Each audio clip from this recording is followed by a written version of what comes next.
Hello， 大家晚上好，欢迎来到王者荣耀世界的官方直播间，我是主持人灵儿。那在我旁边呢，就是我们王者荣耀世界制作组的各位策划老师，请大家和我们现场以及线上的观众朋友们打个招呼吧。大家好，我是王者荣耀世界的制作人新平，很高兴大家能来到王者荣耀世界直播间。欢迎新平老师。Hello， 大家好，我是社交策划小帕，然后今天也很开心来到直播间，待会儿希望能带大家看得开心。欢迎小帕老师。大家好，我是世界观策划西蒙，然后很高兴今天可以带大家一起来逛一逛我们的王者世界。一起我们可以来聊聊世界发生的故事。大黄老师您来。大家好，我是来自王者荣耀世界的战斗策划大黄，然后很荣幸今天能在这里参加这个直播的活动，给大家带来世界最新的进展。好的，欢迎大黄老师。那么今天也是我们王者荣耀世界的首次直播，相信很多玩家呢都非常的期待。我们制作组为了这一次的直播也准备了很久，所以新平老师此时此刻的心情怎么样？有没有什么想要跟大家分享的呢？能正式了跟大家介绍我们游戏，心情肯定是兴奋的。不过我们几个都不是专业的主播，虽然排练过很多次，肯定会难免有点紧张，所以大家见谅。不过我相信大家最关心的肯定还不是我们的心情，而是游戏。说到游戏呢，王者荣耀世界已经在周年庆现场开启了线下试玩。下午大仙也做了直播，我还看到了他美颜的梗。当然我们也收到了很多意见。这样。我今天晚上呢话不会太多，主要是会由我的3位同事给大家介绍游戏。大家如果要有什么问题呢，可以随时在官方直播间里边提问。可以。那新平老师已经发话了，大家有什么问题都可以在弹幕上进行互动。今天呢，我在这里就作为大家的嘴替，帮大家把想问的问题都问出来。那么在正式的实际演示开始之前呢，还想请新平老师为大家介绍一下我们王者荣耀世界这款游戏。对，其实一直没有系统的跟大家介绍过王者荣耀世界这款游戏。王者荣耀世界呢是献给王者玩家的礼物。把王者大陆鲜活的构建出来是我们最重要的工作。通过一草一木、故事、风土人情，以及还有王者的英雄，把这个独一无二的属于王者玩家的世界构建出来，是我们的目标跟心愿。而这也是今天的直播的切入点。我觉得还是话不要说太多，我们直接开始直播吧。就还是重沉浸，带大家沉浸式去感受一下我们王者荣耀世界里面的风貌，对不对？对。好，那接下来我们就期待一下，新平老师已经说到这里了，请大家移步至我们的体验区，可以提前调试一下，准备一下，让我们一会儿就跟着我们几位策划老师领略一下我们王者荣耀世界的风貌了。接下来我们的实际演示就要正式开始了。首先，我们把导游这个权利交给西蒙老师。好的。那就由我来带大家逛一逛我们的世界。那现在我在这个地方叫百名港，这个就是呢，其实不管你是从三分之地，还是从长安，还是从玄雍来这个地方其实都是我们来稷下的第一站的港口。然后灵儿，你看这边有一个我们的机关学院院长本人来营业墨子。对，墨子老师的迎宾机关人参考了他的英姿其实还挺可爱的一个迷你的机关人。这个东西以后得做成周边。可以。稷下学院欢迎。对，然后我们穿过我们的港口这个港口其实有很多这个熙熙攘攘的人文然后这两边还有我们奇迹的这个造物云根。西蒙老师，我们的世界为什么会以稷下作为起点呢？对，因为我们其实想在这个各位来到这个世界的时候就有一种回家的感觉来，看一看你的光影，对吧？然后我们其实觉得这里有我们的老熟人星之队，有我们的 F14，有我们的这个三贤，同时还会有很多从外面去来游学游历的一个地方，所以我们其实很在意说来这边一下子就给大家一个归属感就会有一种回家的感觉。而且这一段路感觉非常的疗愈是的，大家也可以注意听一下背后的 BGM。音效也有一些小的故事。对，所以这边就开始有一种豁然开朗的感觉对。所以其实大家可以看到远处最高那个高塔，就是我们的通天塔，然后就是我们奇迹所在的地方。然后这四面八方的远处的各种各样的地标和兴趣点都是可以去探索的。那接下来我就要带大家去一个可以鸟瞰稷下的地方。好。这个是我们的地图吗？没错，我给大家看一下所以其实那个稷下在最早的设定里面其实是一个学院，但是我们其实把这个学院丰满成了一整个区域嘛。所以大家其实可以看到这里面可能会有学院上学的地方，也会有衣食住行的地方。然后旁边可能还会有一些这种跟秘密，包括我们的这个拓展的3学院的区域有关。哎，西蒙老师能给我们看一下这个地图的全貌吗？那这里给大家看一个很有趣的小彩蛋啊！当我把它缩得足够小的时候，这是我们点亮的第1站稷下。那随着我们一站一站一站到最后啊，我们会给大家呈现整个王者大陆，这是我们全部的版图。见笑了，我们才做了这么点儿，我们会努力的。都是工作量，我们期待一下未来慢慢解锁了。非常期待将来可以把它们都做出来啊。然后接下来我们就要去稷下的一个云州站。好。那这个云州站其实也是我们稷下这个机关学院赞助的一个比较特殊的地方，一会儿到了大家就知道了。也会有一些新的故事和新的人物吧，期待一下。对，就是如果你在稷下呢，想要去上学啊，或者在各个区之间走来走去的话，这个云州站是一个特别方便的东西。所以就是这个机关云州可以带大家在大区域之间穿梭。哎，我们已经坐上云州了。对，我们来选一下稷下学院，不要坐错站。云州，原来是这样的构造。好，然后我再来调一个浪漫的时段。浪漫的时间。朝右看，朝右看。17点。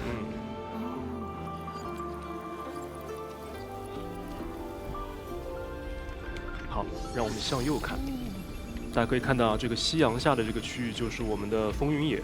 那这个地方其实是我们稷下整个的粮仓啊。然后很多的学子下山去务农也好，然后那个机关学院有很多的发明，其实跟农耕有关的。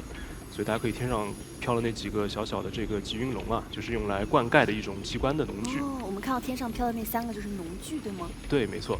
然后后面我们会来这边小小探索一下。可以，期待住了。对，然后大家可以看一下左下这边有一个巨大的龙骨。那这个部分呢，就是我们其实除了学院之外，我们还做了一个原创的区域啊。这个地方其实代表了稷下一段尘封的历史和一个失落的族群。但是这个部分呢，我就要卖关子了啊！这个之后大家可以在世界探索里面慢慢自己去探索。我今天晚上也会卖几个关子。第1个关子已经开始了。西蒙老师已经给大家先卖了第1个关子了。是的，其实想把乐趣留给大家自己去探索啊。然后左手边这边刚刚有说到，其实3学院都会有自己的地方，也包括我们这个新增的这个百家争鸣的百家啊，都会有自己的场所。那这边是我们的观星台，然后这个地方就是研究魔道、看这个星象规律的。但是呢，如果大家熟悉的话，大家都会知道这里其实是东方耀觉醒星辰之力的一个地方。然后这边啊，最近收到小报告说东方耀又开始乱涂乱画写李白的诗了啊。如果将来大家在这个世界里遇到他，替我说他2句。很像这个东方耀的性格了。对。然后随着我们云州缓缓的上升啊，大家可以看到这个就是奇迹庇护之下的整个稷下学院。那每一个学院的地方都是可以去的。比如说我们的右边这个机关学院，大家可以看到啊，这个02可以看看这个是个什么东西。这个是什么呀？对，这其实是一个用奇迹的能量来打印的一个织机啊，所以整个机关学院都会用奇迹的这个力量来做探索。稷下牌3D 打印机。对，所以其实我们整个稷下把奇迹是看作一个教具的，这跟我们老夫子的理念也是有关系的。就等着我们玩家去探索了。是的。好，到站了。对，我们到站了。到站。看一下有什么故事等待着我们呢？好，哎，这边就遇到了。这个蓝色的影子是什么？在游戏当中，它是一个什么样的作用吗？对，这是我们的老熟人班叔嘛。然后，其实，在我们游戏里面，那个源流之子有一种特殊的能力，就是可以把这个世界上残存的流给感应出来。所以，这个其实是关于班叔的一个过去的小小的瞬间啊，我给大家演示一下。在外面逛了一整天。我都快忘记自己有多喜欢家里了。7号，你在画什么呢？稷下有很多这样的点，大家可以去探寻这些英雄的过去。后面的展示应该也会碰到类似这样的点。当然，这也是源流之子的特殊能力。7号，你叫我什么？对，这是一个特别温馨的一个小瞬间啊。对。所以其实我们的大世界里面啊，有非常非常多英雄的彩蛋，大家可以去挖掘。完了，你错过电梯了。哎呀，那就等一等吧。等一等。对。但是刚刚这个故事感觉一下子就把我们拉近了跟英雄之间的一个距离和关系。对，因为我们觉得这个故事虽然很小啊，但是其实他是鲁班第1次叫班叔爸爸，所以我们觉得这还是一个非常重要的瞬间。这样的瞬间会非常多啊。所所以两边你看得到这个，星之队已经成为了稷下的这个明星学长了。是。那远处有我们的这个伯仲榜，上面是我们各位学子的排名。那第一、第二名就不用说了嘛，大家都认识，对吧？然后对，然后东方耀最近这个学分被扣的比较多，已经快掉出去了啊，大家可以看到。有一个神秘的人物。对，神秘人物超越了他啊。然后在这边呢，其实我们就遇到了班叔的本人，我们来看一看他在干什么。有一个寻人启事。还是在找卤蛋啊。那我们来看看孙膑在帮他干什么。我们的小可爱还在帮他找7号。要帮孙膑找一个喇叭。对，那班叔的事儿就是我们的事儿了。对面的摊位，找到了，在西施这个立牌的旁边。其实也给大家展示一下，在稷下充满着很多这样的跟英雄之间的互动。帮他找到了。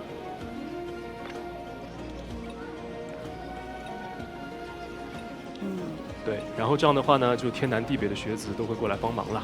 对，所以这个就是我们英雄在大世界上经常会出现的。你可能在跑大世界的时候，就时不时会偶遇一些英雄，然后跟他们发生一些小小的故事。所以我们英雄其实他的过去、现在和未来都会在我们的大世界里面有呈现。所以班叔最终到底有没有找到鲁班7号啊，西蒙老师？这里我就要卖第二个关子。这么快，第二个关子就来了。但是可以说的是，我们的剧情里面肯定会有和班叔有关的情节啊。但是然后我们也希望将来其实可以跟玩家一起去把我们的7号一起给找回来。那这个也就是我说的我们跟英雄的未来的部分。对，一定要帮班叔找回来。对，然后这里有非常多的幻想生物啊，其实，比如说这里有一只鹅，对，衣冠楚楚的鹅啊，我们来看看。来答题吧。开始回答问题。对，这是一个答题环节啊，这个我还蛮喜欢的。那大黄老师挑战一下。对，那你就来回答一下，我看你有没有看世界观文档，好不好？我怀疑你们把题库换了。稷下学院校训，就说你选哪个嘛？那我选强者生，弱者死。好的，果然非常战斗策划。来，我们符合你的风格。错了，大黄老师喜提被啄，好吧？直接被啄了。你回头把这个炖了。太狠了，太狠了。对，然后这边可以看到啊，就是这边都是我们学子在摆的摊位。然后这儿有一个盾山的古影。那再往前走，就来到我们的整个通天塔的这个大厅面前了。然后这边门口是我们3贤的一个雕像，然后这边呢是一个非常有仪式感的地方啊，非常的庄严。那我目测这里应该会成为一个很不错的打卡点。我感觉本能在召唤。跳上去，别人会管你的。比如就是这个样子啊，对，这个还是不冒犯夫子老师。尊重。看来你身上。那往前走的话，就是我们3贤啊，日常在这边教学的一个客厅啊，这里面有非常非常多的小小的各种各样的线索和痕迹啊，可以去挖掘。看看，这感觉好多好多的细节都可以去探索。是的，包括可以去互动啊。然后再往前的话，看到外面这一圈啊，这个就是我们的校史长廊，然后每一个壁画呢都代表着王者大陆的一段故事。那这个就是我们3贤建校的故事。可以看一看这个小小的切片。无情的战火肆虐，稷下学宫已成过往。贤者奋力抵抗，留下希望的奇迹。夫子以奇迹云残，重塑通天塔。宗师庄周，巨匠墨子，3贤戮力同心，让学院重获新生。那看来这幅壁画它讲的是稷下学院的一段历史。对，其实我们不光是这个世界变得更大了，其实我们的历史也变得更立体了。这边就说到了，其实稷下城这个建立之前的一段历史。又一个关子是吧？这个呢，其实就是这个倒不用卖了啊，这个就是其实在世界里面会有各种各样关于王者世界的故事在我们的碎片里。大家如果想探索的话，可以看到一整个纪元的一些碎片故事。然后这儿呢，就是我们去武道学院的地方。别偷懒。不要听了，夫子这课太长了。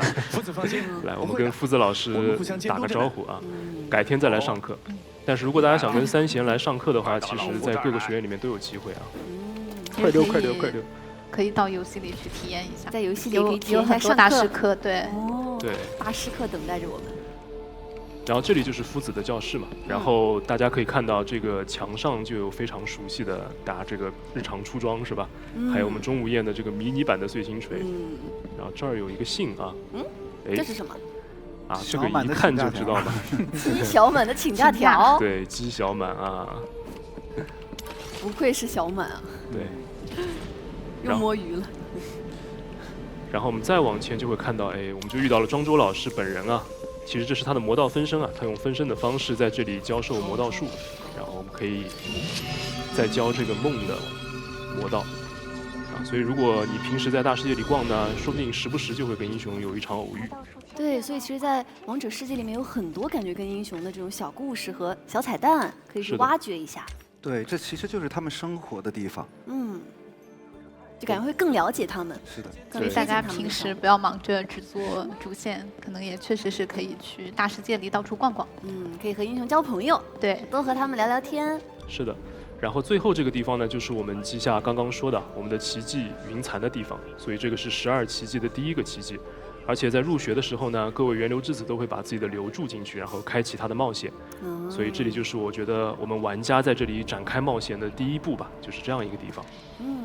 所以整个学院其实还很大很大，就是如果逛的话，今天这个一天都逛不完。对。所以今天我就先带到这儿吧，然后我们接下来可以看一看一些更新的内容。其实刚刚我们看到了像三贤啊，然后还有我们的金学广场和这些很多王者玩家都非常熟悉的英雄和场景，感觉一下子真的是勾起了大家很多的一个回忆，也看到了很多英雄的偶遇和虚影，然后也看到了英雄的过去和现在。说实话，作为王者的10年老粉，我真的是蛮触动的。不过这也勾起了我的好奇心，真的是想让我们各位策划老师带我们去看看更多英雄的故事了。接下来就让小趴老师继续带领我们探索世界吧。好的。我们要去哪里呀？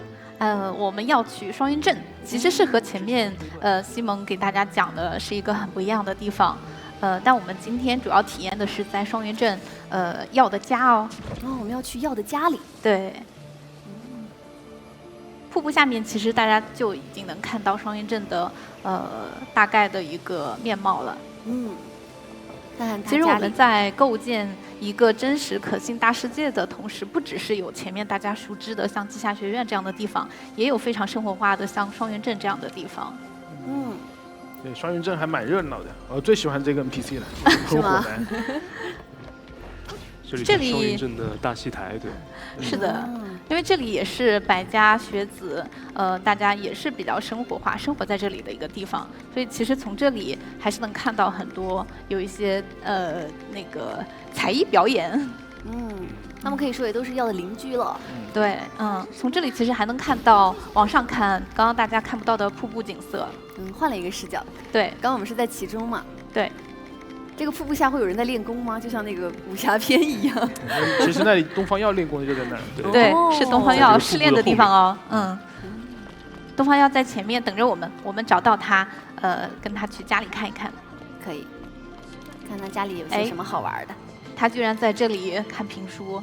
他在看评书，还挺会享受生活的嘛。是的，其实这一角也是我个人还蛮喜欢的地方，大家可以比较惬意的坐下来喝茶。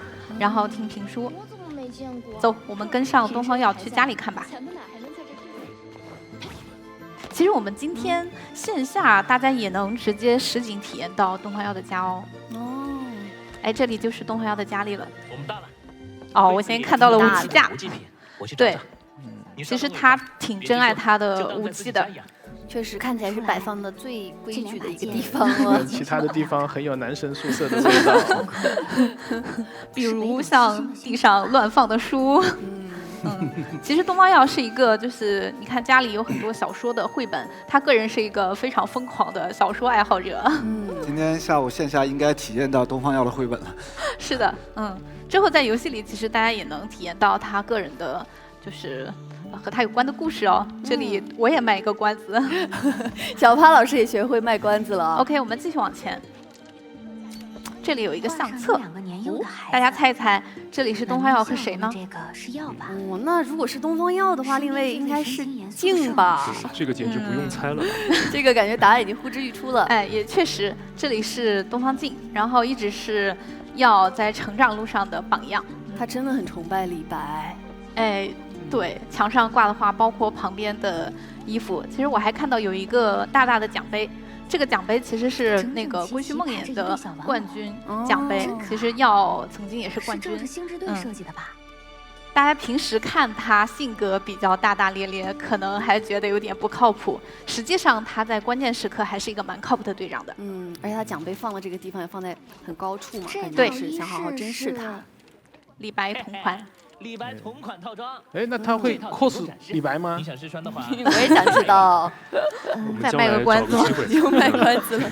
他偷偷的 cos 我，还不止一套啊！哦，这个衣服不止一套。对，我翻东西的时候，你也没闲着吧？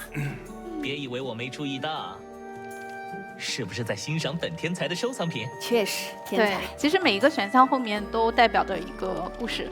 哎，大黄，你想选哪一个？李白嘛，那肯定。很帅气吧？难道你也是李白粉？他不光施剑双绝，这里我就快速跳过了，不给大家过多的剧透了。之后反正大家能看到每个选项后面的故事，大家可以更详细的来了解。是吗？还是有点。收回这次讨伐任务口。好的，其实逛到这里要的家就差不多了。然后不知道大家有没有发现，就是可能过往大家更多的去感知，一个英雄更多的是在他的战斗过程中的一个高光时刻。然后我们也希望世界，然后真正的把英雄非常接地气，然后很真实的一面也展示给大家。所以今天带大家来逛了东方耀的家。对，我感觉看了东方耀的家之后，对于他的人物性格又有了更多的了解。对，有了觉得会更真实一些。觉得他好像就是我们身边的朋友一样了。是的，那其实即使像这么优秀的东方耀，也有他自己要解决的问题和面临的困难。那接下来我们就交给大黄，然后让大黄来带大家去继续体验东方耀的故事。OK， 那我们就看看英雄们遇到的一些难题是什么。可以，如何寻找自己的答案？你好的，找对方向了。怎么方向没找对吗 ？OK， 那这里我就少废话了，然后大家沉浸式的体验一下这一段故事吧。哦，好。这里给我们音乐团队打一个扣，我挺喜欢这里的音乐的。我来仔细听。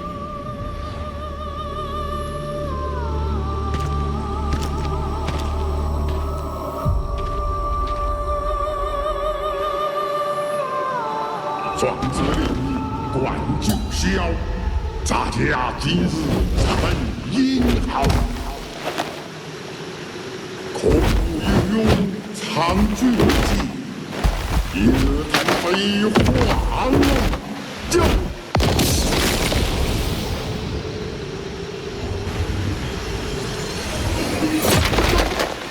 埋将功名。我就是今天要击败你的人，东方耀。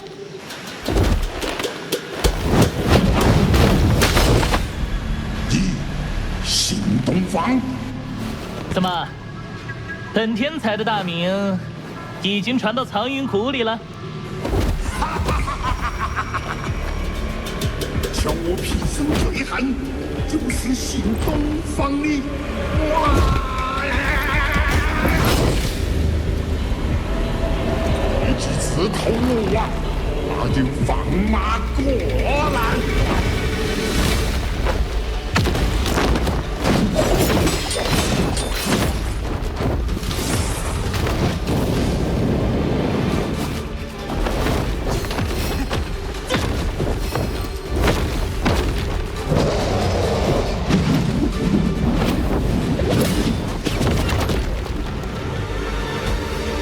哎呦，开始战斗了！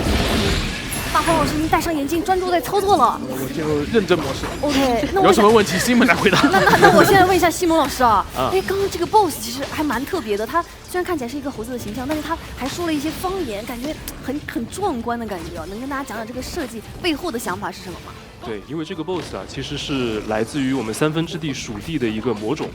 所以其实我们就这个四川的朋友应该非常熟悉了，我们就用了这个川剧的一些灵感在这个 BOSS 里面，然后我们其实有请这个专业的川剧老师来帮我们做这个演出，包括台词的这所有的指导和共创吧。但其实重点是因为这个 BOSS 其实在故事里面是一个性格阴晴不定，而且可以幻化的一个 BOSS，所以大家可以看到变脸这个元素变成了它的一个设计。这个仿马过来还是非常专业的，然后他确实还会变脸。而且这里我看到，其实东方耀他在和主角一起打，为什么我们会设计这种主角和英雄一起作战呢？对，因为其实，在世界里面那个我们已经从这个在峡谷里听到熟悉的台词，变成了你已经走入他们的生活了啊！所以在这些关键的瞬间里面，其实玩家都会跟英雄一起吧，不管你是见证还是跟他一起去作战啊，就是你都不会缺席这个事儿，会走入到英雄的中间。这个也是我们做剧情之后一个比较重要的一个东西吧。哦，那后面还会有很多个英雄一起去配合作战，和熟悉的英雄一起并肩作战、并肩上场的感觉吗？是的，这一定会有的。那这个玩家应该很期待了。好，这边大接下来下一段我们可以沉浸的欣赏一下。可以，对，全进入第2阶段。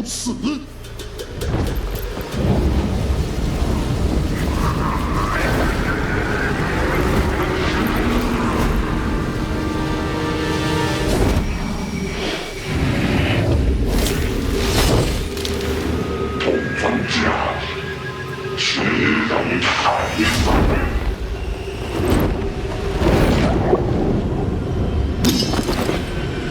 终极有古怪，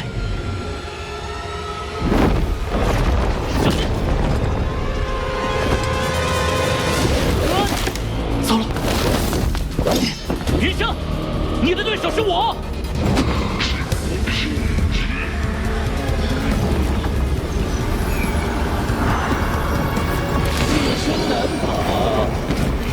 云生怎么突然变了个形象？看着跟药有点像。是谁？对，我们刚刚有说到啊，这是个会幻化的大妖啊，所以其实他会察觉到东方耀内心的不自信，然后变成他一个心魔的样子。每次打第2阶段，我会很紧张。对，这也是我们要的一个黑化形态，可以说。等等，我想起来了。这是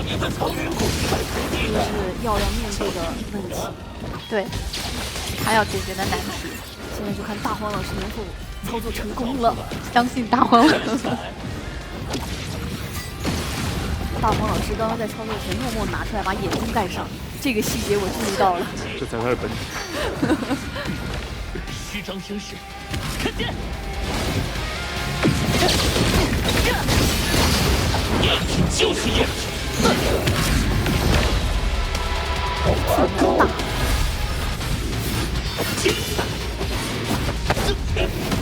惊人现眼的东西！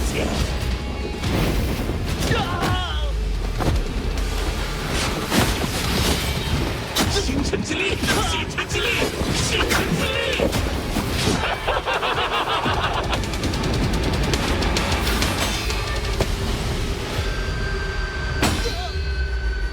你什么都不是。等我灭他，就去找你的姐姐。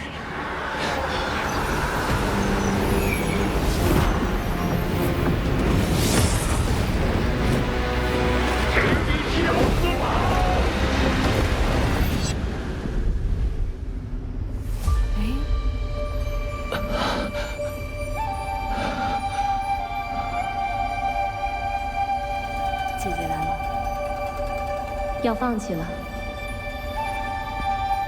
姐姐好美，好帅。姐姐，这就是结束了吗？到最后，我还是做不到。我要怎么打败他？答案我早就告诉你了。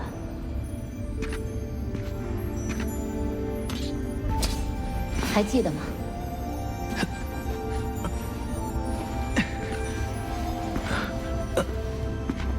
人的第一个和最后一个敌人都是自己。双云镇的传说该继续。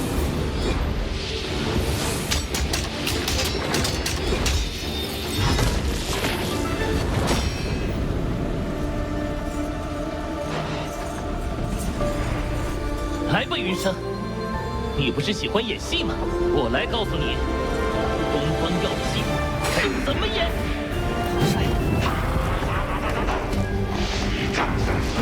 开始演起来了。姐姐出场之后，感觉药好像有点不一样了。对，这是他觉醒星神之力之后的这个形态啊。其实刚刚关于这一段情节啊，其实这个云深是等于是东方镜在入学之前这个击败的第一个怪物啊，其实就是他一战成名的地方。但这个也是童年的药第一次惨败的一个童年阴影，所以其实我们在这个很多年之后啊，让药再一次回到这个地方来面对他自己的第一座大山。但是感觉姐姐的出场不够啊，策划老师，我们后续还能体验到镜的故事吗？继续卖关子。这个我只能说，药来了，镜还会远吗？那肯定不远了。是。第几个关子了？来欣赏大黄的高光时刻吧。看一下大黄老师的高光时刻。刚好高光上防路了。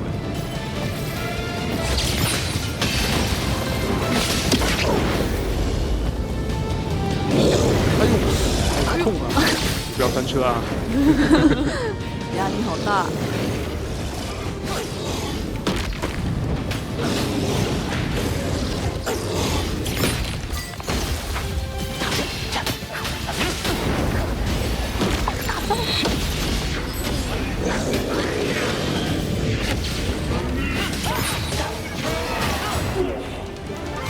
不是天才又怎样？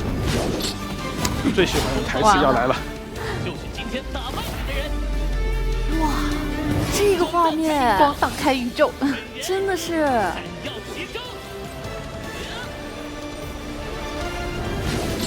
很燃，太帅了。这真是。OK， 到这里的话，东方要解决了他的问题。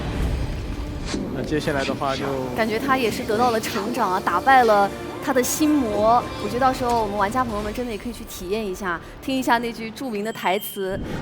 好，那刚刚我们策划老师带大家感受到了人文、剧情还有战斗的部分。既然是王者荣耀世界，对吧？那我们应该得去世界的其他地方看看。策划老师能不能再给我们多展示一些其他有趣的区域呢？好嘞，那我们接下来就每人挑一个自己喜欢的区域吧。我们从小八开始。好。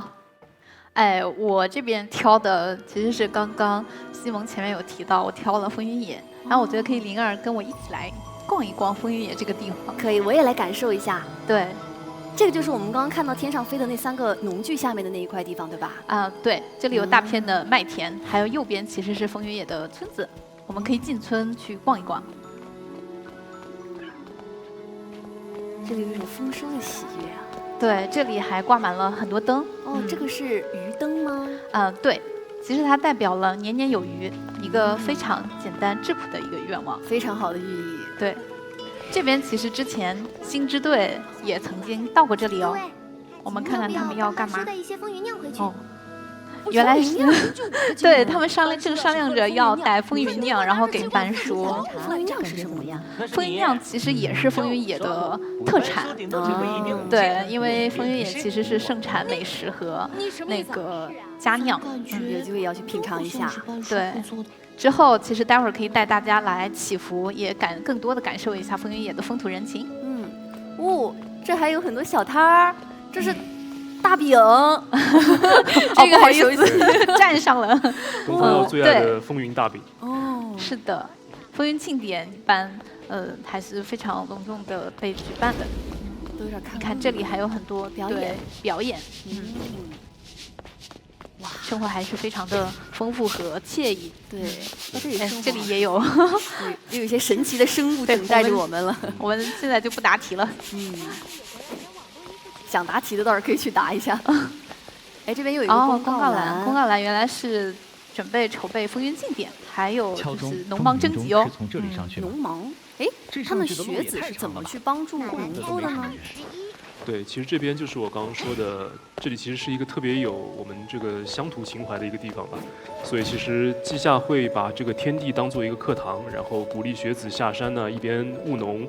一边用自己的机关术，用自己的发明来帮助这边所以大家会看到有很多这种农耕和机关结合发明的一种科技，那包括了那个吉云龙啊，还有这边有很多像机关的犁具一样的地方。对，是读万卷书也要行万里路啊，是实践的地方。对，我来看看。对，我现在站到了一个更高一点的地方。我很好奇，这一片这个灯火阑珊的区域是哪儿啊？这里是前面其实是一个巨大的云根，这里是云根镇。西施的家也在这里哦。西施的家在那儿。是的。那我们要卖关子吗？大家自己还是等待，对，等大家但是可以告诉大家，这个房产不止一处。到时候真的要去。西施是理财小能手，很符合西施的性格设定哦。可以，那到时候有机会我可要去看看。对，这里其实也是一个小小的起伏点。我们继续往高处走，带大家去一个地方，来更好的感受风云野。可以，小帕老师推荐的地方肯定好看，包没错的。反正我们现在在往上走，对，应该会看到很好的风景。马上就到了哦，就是这里了。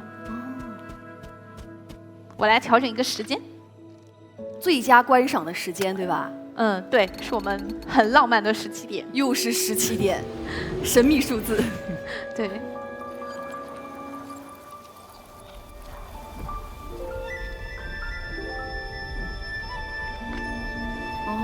黄昏的时候，在这里大家其实就能欣赏到大片的麦田了。对，感觉别有一番意境。是的，其实正前方还有一个攀云塔哦。这里是那个稷下的学子和百家重要的一个活动场地。这种风吹麦田的感觉，氛围感也是拉满了。是的，那不如我们快点去祈福吧。可以。我们接下来要穿过这片麦田。好。哎，那是不是还有一个大水车？哦，你说右上方，对，确实，这个是百草园，然后是百草家的一个活动大本营。哎，这个神奇的生物，别靠近，这个就是吉云龙，风云野恶霸，恶霸吗？看起来这么可爱。好，我们赶紧走，不要惊动他。别靠近，看起来很萌啊。有8块肌的恶霸。你靠近，今天直播就完不成了。哦，是这样的，到时候我自己玩的时候去靠近。前面就是我们的祈福点啦。哎，这个就是我们刚刚很远在云州上做到的时候看到的那个，然后现在是近看了。对，我们其实还可以挂上去，然后来欣赏风云野。空中巴士。是的，它就是，对，它就是大家现在近距离能看到，它其实就是稷下的学子结合流，然后设计出来的那个灌溉工具。哇，这个阳光，怪不得要17点。来拍张照吧。可以，每次逛到这里都很治愈。对呀，这感觉马上可以发朋友圈了。哇，这个观景位太好了。走，哎呦，他在攻击你，怎么追到了这里？恶霸跟过来了。跟过来了，他锁定你了。我们离他远一点。哎呦，那边还有一只，我们要避战，好刺激。好，他走了，他走了，可以了，走。我们祈福不可以被打扰。哎，又看到蓝色影子了。我们一路走来看到了好多蓝色的影子。那这个蓝色的影子是谁呀？是我在这等了半天。是新平老师吗？对，来打个招呼。来给大家展示个新系统。哦，原来是新平老师。对。哎，你来都来了，不如我们一起来祈福吧。好的，来吧。来，跟我到这里来。一人一个。对，我们一人来一句，我来献上佳酿。大黄开始。五谷丰登。好。小王生日快乐。可以。风调雨顺。哎，那我就祝小王10周年快乐，生日快乐。对，然后之后也希望大家能在丰收的季节，能时不时的来风云野看一眼，希望它能够去治愈你，然后也希望你能给风云野留下更真挚的一些祝福。没啦，我感觉我有点意犹未尽啊。风云野确实到这里了。哦，那怎么说？接下来哪个老师再带我们逛一下别的地方 ？Simon，新闻老师。来到我这边的话呢，我这边的氛围就不太一样了啊。确实。对，我这儿。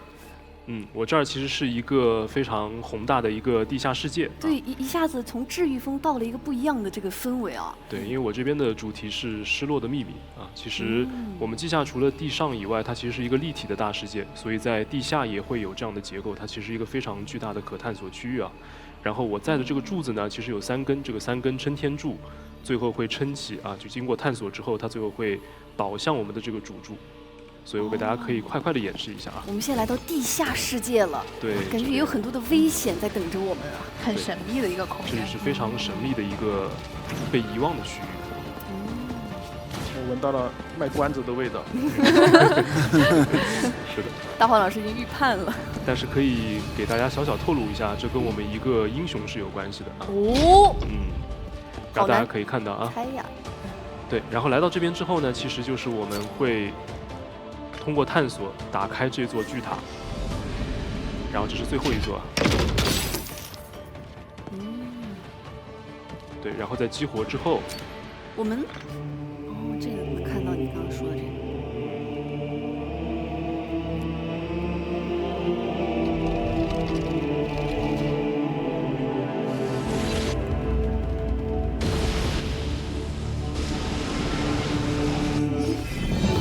探索完成。我们在地下世界有什么可以玩的吗？对，其实因为方便给大家演示啊，其实我是直接跑到了塔顶，但其实每一个塔都是一个可以探索的区域，然后它其实是本身加在一起是一个巨大的关于前史的一个故事，然后最后通过这个塔呢，我们可以传送到这个塔的主柱，然后这个故事的结尾和它的真相就在这个地方。很关键。可探索的地方还是挺多的。哇，好炫酷！到了。然后这边的剧情我就快给大家跳过了，然后让大家能够保留一个原汁原味的体验。对，所以大家其实可以看到啊，不剧透，不剧透，不剧透，对，不剧透。确实，我真是1秒钟都没有停留，这真得我自己去地下世界好好探索一下了。留给大家自己体验吧，藏一藏。但是我感觉里面还是会有很多精彩的故事等待大家，是的，应该非常有趣。所以通过探索，最后会层层探索，一直到这个撑天主柱，然后撑天主柱里面就有人在等着你了。好的，我知道了，西蒙老师又在卖关子了。那怎么说？大黄老师，你来接棒。那接下来就给大家介绍我最喜欢的地图吧。你喜欢的是龙旗谷。这个也是做云州看到了。对，然后这里呢就是一个古战场，然后我们能看到一个巨大的龙骨，一个遗骸在整个地图的中间。龙旗谷中为什么会有这么多青铜的遗迹呢？对，这个就跟我刚刚说的那个失落的族群有关系了啊。然后这个族群因为是在更古老的时代，所以他们使用的其实和青铜会有关系的一些科技和一些力量。然后现在呢，这个地图对吧？它是一个上古战场，然后现在呢已经被技巧学院开发成就是学子们修炼的地方。说起修炼地方，那我在这里就给大家介绍一下我们的那个战斗系统。OK， 这个你熟？是的，这个我熟。然后呢，大家可以看到，就是我们整个那个王者世界的那个战斗系统的话，其实总结成一句话，就是玩家可以共鸣在王者世界的所有英雄。那现在这里的话就已经提供了10多个英雄，可以供大家进行选择。可以通过武器就可以看出来大概是哪个英雄了。这个相当好猜的。造型也是。对。然后呢，给大家实战演示一下。然后呢，刚刚打那个云深的时候，那我们演示了东方药。那这里的话也给大家再继续展示一下东方笑的一个技能。这里的话也可以还原王者。我们整个的战斗的话，那个理念的话就是说要还原，就是说我们希望能够把 MOBA 就把王者的英雄在一个3D 的世界里面做一个进化，也就是最终给到大家的感受是一个熟悉的陌生感。那比如说东方药，那我们可以有熟悉的它的那个在 MOBA 里的连招，比如说2、2、1A、3、3A， 大家都可以连招还是对非常的熟悉。然后呢，这个英雄的话，那大家可以看一看是谁。猜一猜，这个应该很熟悉了，我感觉。从掏出大剑的对，可以打在弹幕上出来了，对。世界呢提供了2套，就是玩家可以装备2套共鸣同时战斗。那我们可以看一下2套共鸣同时战斗会打出什么样的效果。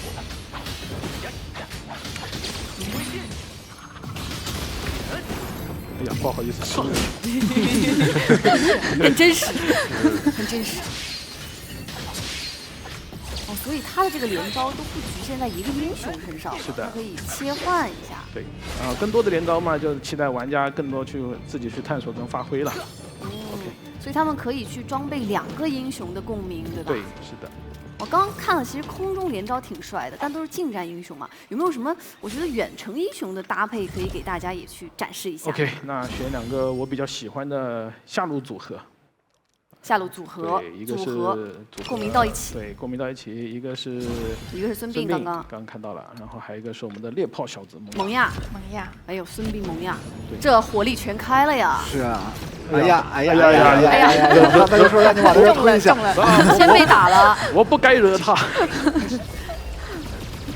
那就拿他开刀吧，你就拿他练手吧，拿他练手了，反正是练场嘛。对，打谁都是打。对，好的，开启认真模式了。还是很轻松。那就大开杀戒了，不管。大开杀戒了吗？这战斗爽啊！对啊，因为世界是一个3D 动作游戏嘛，所以我们这里会从空中，然后从那个更多的 Z 轴这个3D 3维的角度，提供给玩家更多的不一样的战斗体验。对。可以跟他拉扯。对，萌芽可以在空中持续比较长的那个作战时间。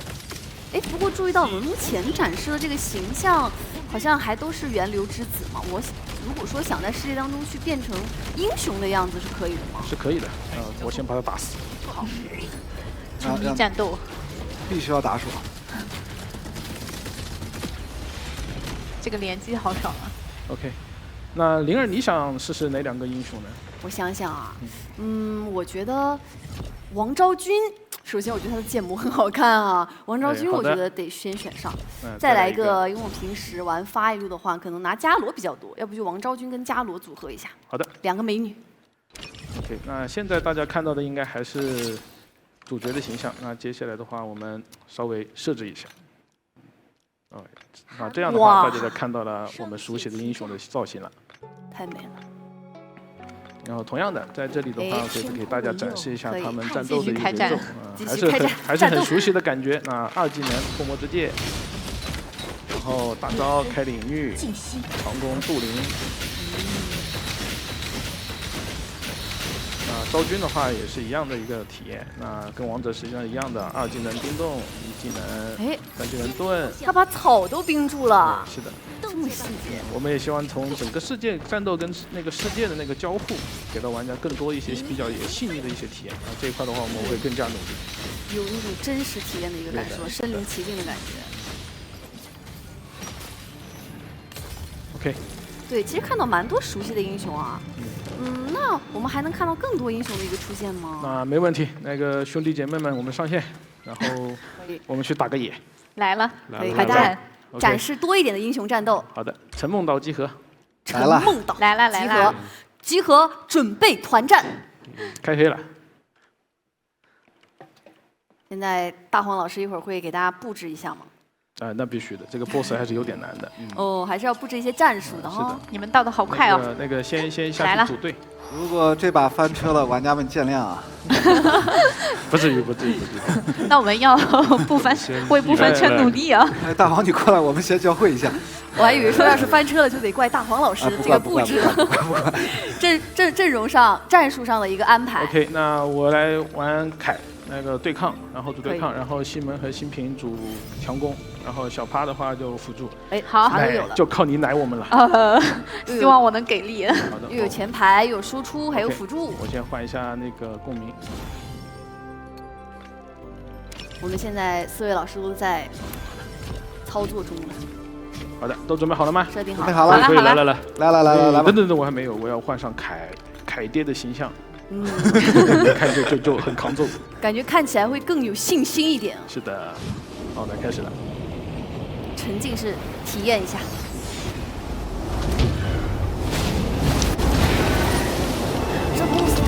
这 BOSS 铃声还厉害呢。大家看的应该比较眼熟哈。压迫感已经来了。这个比较眼熟吗？它是蓝色的，不会是？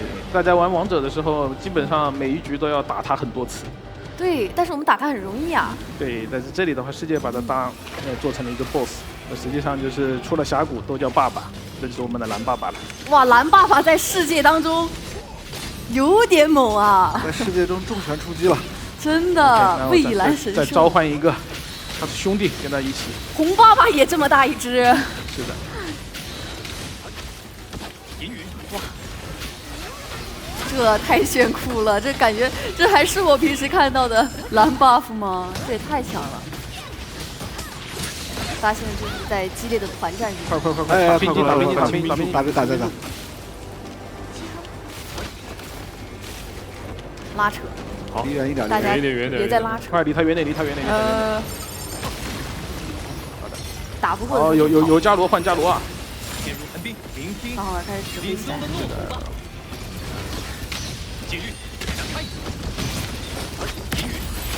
好，过失了。好快，猛攻。很激烈呀！凯蝶上线。哎呦，变身！哇！血量过半了，加油！看来这几天没有一起白打呀。看起来应该不会翻车了，比之前顺利多了。不会翻车了。哎呀，其实这个四位策划老师私下偷偷练习了好几百遍呀，为了给大家展示一个流畅的直播的一个效果，感觉。那可是没少。平时打了确实挺多的，但是在摄像头下打感觉还是不太一样的。最终是吧？对。哎，好的，那就打野结束。那大家也累了，我们就去一个那个比较休闲的地方吧。休闲的地方。对，这是我们星之队的一个秘密基地啊。但是我还有个问题想问一下老师们，就我们前面也体验到了多人组队嘛，那多人的冒险玩法还有哪些呢？怎么说？这个我来吧。好，小帕老师。其实刚刚大家确实看到了，就是更多的组队战斗。像平时大家在大世界中。探索，包括主线，包括支线任务，包括还有很多休闲玩法。其实我们也是支持多人共玩的。这个对，是的，之后可以大家更多的来去游戏里发现。这里就可能我们没有太多时间来给大家展示了。然后其实这个秘密基地，然后整个地下学院就是我们的一个交汇点，在这里可以看到很多其他的玩家。在放烟花吗？对，然后大家其实在放烟花，这些其实是我们的那个线下的工作人员。OK， 我们就欢迎我们的到来。对，在这里欢迎大家来到地下学院，欢迎大家来到王者世界。对，我们和各位英雄一起。欢迎大家到来。对，我也换个衣服。怎么换衣服了？必须要换成凯蝶战术。哎，其实我这里还想再提一下，就是我们的社交理念。你说。对，因为其实我们在过往就是观察，就是王者的用户，包括就是我们在之前测试的过程中会发现，我们其实是一个大家庭。对，对，然后大家其实对于不同的玩法，包括社交习惯，可能都会有不同。所以在世界中，我们希望能够去包容大家这样不同的习惯，所以之后就是大家也不用特别担心，就是希望大家都能在世界中能够顺利的找到自己同玩的搭子。来，西蒙让我摸一下。你们俩开始，这里很热闹。然后更多玩法我们也在研发的过程中。西蒙老师已经互动起来了。这个要打 PVP 了啊！我发现两位老师现实中这个维维诺这个游戏里重拳出击呀，一点不手软的。有爱氛围到此为止了，拍几张照片。上一秒还在摸头，下一秒直接伸手了。这个烟花还是很好看的。对，真的是一个很隆重的欢迎仪式啊，感觉大家都看得很开心，其乐融融的。所以非常希望大家。也一起加入。对，但是新平老师，你这儿怎么看起来不太一样？你在干嘛呢？我在给大家准备一个彩蛋。彩蛋，这次不卖关子了。不卖关子了。我们看一下新平老师在干嘛。刚才都说了嘛，这是东方耀星之队他们秘密基地，所以东方耀经常偷偷在这儿干一件事儿，我来给大家演示一下。为了让这件事更有感觉，我也切换成东方耀吧。到本天才登场的时候了。机下之大，一瓶装不下，我来跳下去给大家展示一下机下吧。跳下去吗？一不小心要是翻车摔死了，大家别怪我。大家现在眼睛看到了就是目前的机下，目之所及，每个地方都是可以大家去探索的。这里呢是机下学院给机下学者设置各种考验点跟体验点。这可能是有点操作有点小紧张的感觉。远远看到那个地方，大家看到了吗？那其实是每年归墟梦魇所在的地方。从从这儿其实这里可以看到刚才小潘老师给大家体验过的，哎呀呀呀呀呀，完了啊！原来这才是真正的彩蛋，力竭了。那我们再次感谢各位策划老师，今天就跟大家说拜拜了，我们下次再见，拜拜，拜拜，拜拜。